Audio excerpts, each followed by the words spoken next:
Fait qu'en fait, moi, mon nom, c'est Marc-Claude Gendron. Je suis physiothérapeute depuis 8 ans.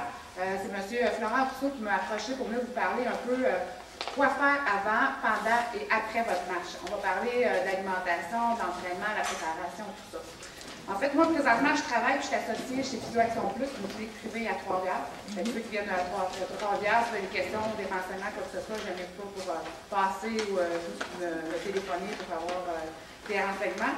Et en plus d'être physiothérapeute, je détiens aussi un baccalauréat en sciences d'activité physique de l'Université de Trois-Rivières, ça date de quelques années, mais j'ai encore quelques notions qui me sont utiles encore. J'ai aussi quelques années d'expérience dans la thérapie sportive. Je suis encore présentement physiothérapeute pour des clubs de hockey. J'ai été physiothérapeute pour des championnats canadiens de judo. J'ai fait aussi la crosse, du soccer, tout ça. Fait que les blessures sportives, j'en ai vu pas mal de toutes les sortes. Fait que je vais vous parler aussi, premièrement, quand vous marchez avec des bâtons. Je pense que tout le monde marche ici avec des bâtons. Il faut savoir que ça utilise 90% de votre musculation. Donc, beaucoup plus que si vous marchez sans bâton. Ça augmente aussi vos dépenses, dépenses énergétiques de 1,5 fois à 2 fois que si vous marchez de façon classique sans bâton. Donc, à ce moment-là, il faut savoir que la nutrition, l'alimentation et l'hydratation est très importante parce que vous dépensez encore plus d'énergie avec vos bâtons et votre sac à dos. C'est important de savoir ça. Pour avoir une marche normale, pour avoir une bonne allure, il faut marcher à peu près entre 55 et 60 pas à la minute, qui équivaut à 4-5 km/h. Comme a dit la madame tantôt, 5 km/h, vous êtes bon marcheur. Ça marche. La moyenne, habituellement, c'est 4,2 km/h. Habituellement, c'est une marche que c'est confortable pour la plupart des gens. Qu'est-ce qui est important dans toute activité physique, avant de faire une marche, c'est d'avoir une bonne préparation, un bon entraînement.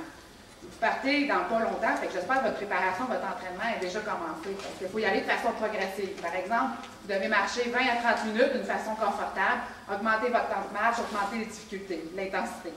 Pour augmenter votre difficulté, l'intensité, vous pouvez rajouter des cordes, vous pouvez travailler dans des escaliers, vous pouvez rajouter vos sacs à dos progressivement. Partez avec votre sac à dos vide, montez votre poids dans votre sac à dos pour finalement arriver à votre 15-20 livres à peu près que vous devez porter dans votre sac à dos.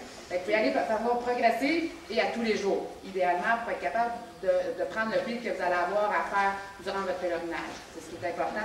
Fait que la préparation, ce qu'il faut retenir, c'est d'y aller de façon progressive pour éviter les blessures, éviter les tendinites et tout ça. Si jamais vous avez des questions au fur et à mesure, ne gênez pas, je peux interrompre ma présentation. Oui? Est-ce que vous parlez de 5 km/h, c'est avec sac à dos? Oui. Ouais. Ben, tu sais, 5 km/h, c'est un bon marcheur. C'est pas rapide. Oui, c'est ça. C'est un très bon marcheur. Oui. Oui.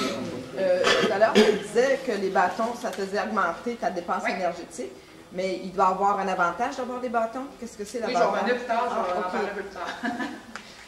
Je suis rendue là justement que je vais vous mentionner quelques mots justement sur les bâtons, les vêtements, les souliers, tout ça. Moi, je ne suis pas une spécialiste dans ce domaine-là, je ne travaille pas dans un magasin, je suis juste physiothérapeute, fait que je suis allée me documenter un peu partout pour savoir les meilleures choses qui vont être pour vous. Premièrement, quand on marche avec des bâtons, l'avantage, c'est que ça réduit beaucoup la pression au niveau du genou, par exemple, ou les articulations du membre inférieur. Par exemple, dans les dernières études, l'utilisation des bâtons diminue de 12 à 25 % la pression que vous avez sur vos genoux. Donc, ça économise beaucoup, ça évite l'usure rapidement, des choses comme ça. Il faut faire attention, par contre, quand on utilise les bâtons, puis avec un sac à dos, quand on a un sac à dos, notre posture a tendance à être un peu à l'avant. Okay? Ça rate aussi notre foulée, nos foulées de pas. Fait que les bâtons, ça aide à corriger ces anormalités-là. Puis ça aide aussi à avoir moins de pression au niveau des membres inférieurs. C'est ça l'utilité des bâtons ici. Puis moins d'efforts au niveau des membres inférieurs parce qu'on utilise nos bras aussi pour se propulser vers l'avant. Normalement, c'est 1 ou 2 bâtons? Moi, j'ai lu sur 2 bâtons. Ouais, pour y aller de façon alternée puis bien synchronisée, pour avoir une meilleure cadence, c'est mieux 2 bâtons. Lorsqu'on parle de bâtons, c'est des bâtons en bois ou des bâtons bon, ils préconisent les bâtons en aluminium parce que sont résistants, sont légers. Okay? Pour ajuster les bâtons, c'est très simple. On se met debout sur une surface plate. J'aurais dû l'amener, je n'en ai pas amené. Vous mettez vos bâtons.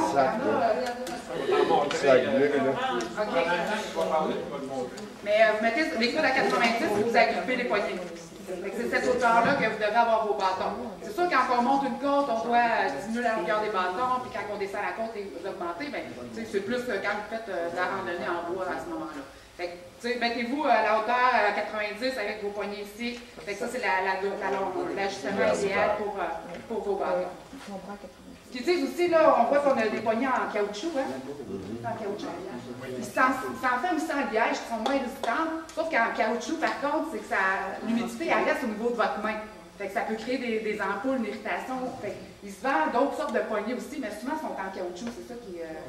mais si vous êtes capable d'avoir une autre sorte de poignée, c'est l'idéal parce que ça fait la caoutchouc garde la sueur au lieu de la faire évacuer. Fait que c'est le petit conseil à donner. Pour les bouts, vous marchez plus sur une surface asphaltée. C'est ça. Mais comme ici à l'intérieur, moi j'ai tout le temps des caoutchoucs que j'insère.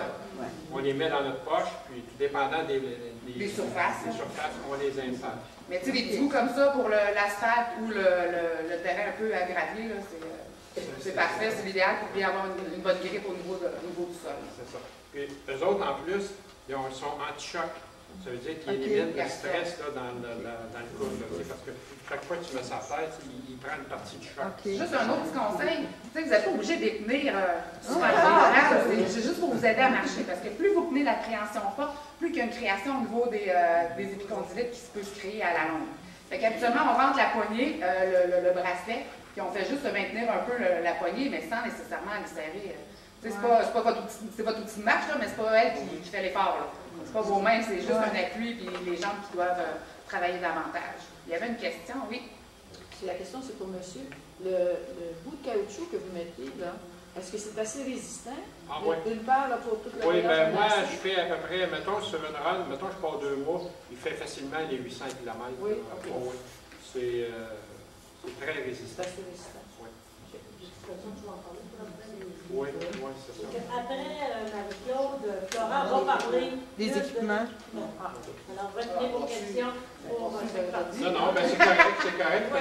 Je savais que tu en parlais. C'est bien, c'est très bien. Dans le fond, pour bien marcher avec les bateaux, il faut juste avoir une bonne alternance, une bonne synchronisation. Donc, le bras droit en avant en même temps que la jambe gauche, comme quand on marche avec une canne ou des choses comme ça. Fait qu'on alterne, c'est pour toujours garder notre bon patron de marche. Donc, on n'avance pas la jambe droite en même temps que le bâton droit. Le bras droit et la jambe gauche en même temps.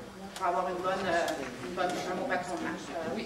Quand on marche, est-ce qu'on appuie ou c'est vraiment juste le déposer et suivre les mouvements? Bien, on appuie un peu pour prendre un peu de propulsion, là, mais c'est les jambes qui travaillent le plus là, et non les membres supérieurs. Je ne sais pas comment ils font. Je ne sais pas comment ils font. En tout cas, on appuie vraiment. Oui. Avec les bâtons, ça prend beaucoup d'énergie, mais est-ce qu'il faut toujours les avoir, les bâtons, ou on peut les utiliser alternativement dans la journée? Je pense que c'est à vous de décider, là, mais moi, personnellement, je pense que je les utiliserais pour avoir une meilleure posture. Parce qu'avec votre sac à dos, vous allez avoir tendance à vous tenir le plus arrondi possible, fait que les bâtons vous font faire une bonne posture. Si on parle de posture tout de suite, petit truc pour tout le monde, pensez à contracter vos abdominaux. Et rentrez votre bédaine pour éviter les problèmes lombaires potentiels. Vous avez un 15-20 livres de surplus sur votre dos. Fait que les abdominaux, c'est très, très important pour éviter les blessures au niveau de votre dos et tout ça. OK. Ça va? On continue? Fait que c'est ça, l'ajustement des bâtons, j'en ai parlé. Les vêtements, je vais en parler. En parlez-vous, ouais?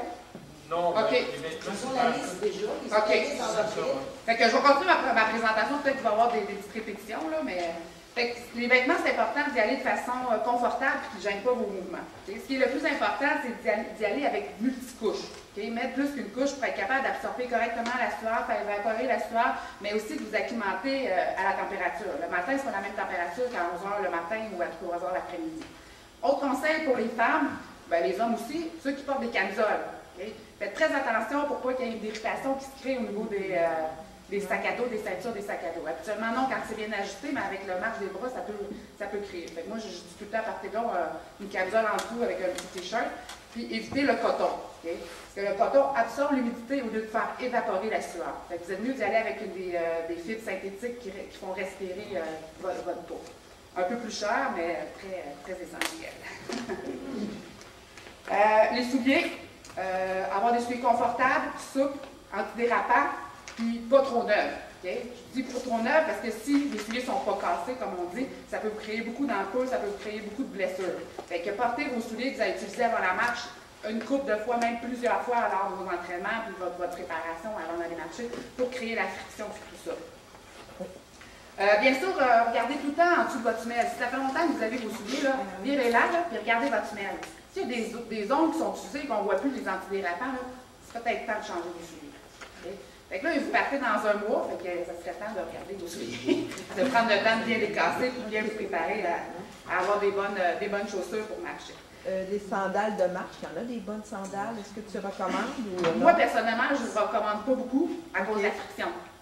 OK. Okay? Parce qu'il y a des gants, à moins que vous mettez des bas à l'intérieur, mais c'est encore mieux, c'est ça, des beaux bas blancs dans les sandales. Moi, j'ai vu avec des souliers lacés. OK. Ouais. Oui. Par contre, quand on a des blessures, pour l'avoir dit avec les collègues, la sandale aide à faire gérer les termes. Mais je vous dirais, ça peut être utilisé une fois de temps en temps, mais peut-être pas vos 3 semaines de temps. C'est sûr que s'il y a des ampoules, que ça peut vous aider à guérir, à faire aérer votre pied, mais je préconiserais plus un soulier lacé, bien attaché à vous avec une bonne semelle antidérapante. Les crocs, non? Non. Portez-les le soir, là, quand ça vous allez souper, mais pas pendant votre match.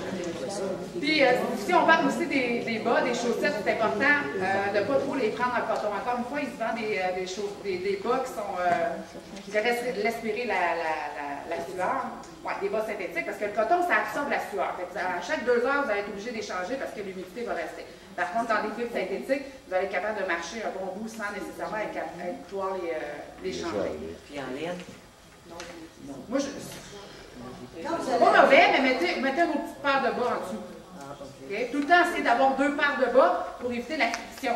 Okay? Fait que s'il y a de la friction qui se crée, 2 paires de petits bas, pas trop épaisses pour éviter la pression dans vos souliers. Fait que 2 petites paires de bas pour éviter la friction, ça aide à réduire les risques d'ampoule. Surtout si vous marchez, vous n'êtes pas habitué de marcher des 20 km, 2 petites paires de chaussures de bas, là, ça peut vous aider à créer moins d'ampoules avec une bonne paire de chaussures. Faites le test, vous allez marcher, vous préparez, faites le test avec ce qui est mieux pour vous. Là. Si vous allez comme soit Mountain, Atmosphère, Safe, il y a des bons, ils vont vous donner des bons conseils. C'est pas pour c'est pas pour vendre, c'est vraiment, ils sont habitués à voir des gens qui marchent, ils sont spécialisés là-dedans. Puis encore une fois, n'oubliez pas votre sac à dos, comme elle a dit à Madame tantôt, 10% de votre poids maximum. Okay? Vous devez 15 à 20 livres là, de sac à dos, un surpoids, là, ça donne beaucoup votre difficulté de la marche.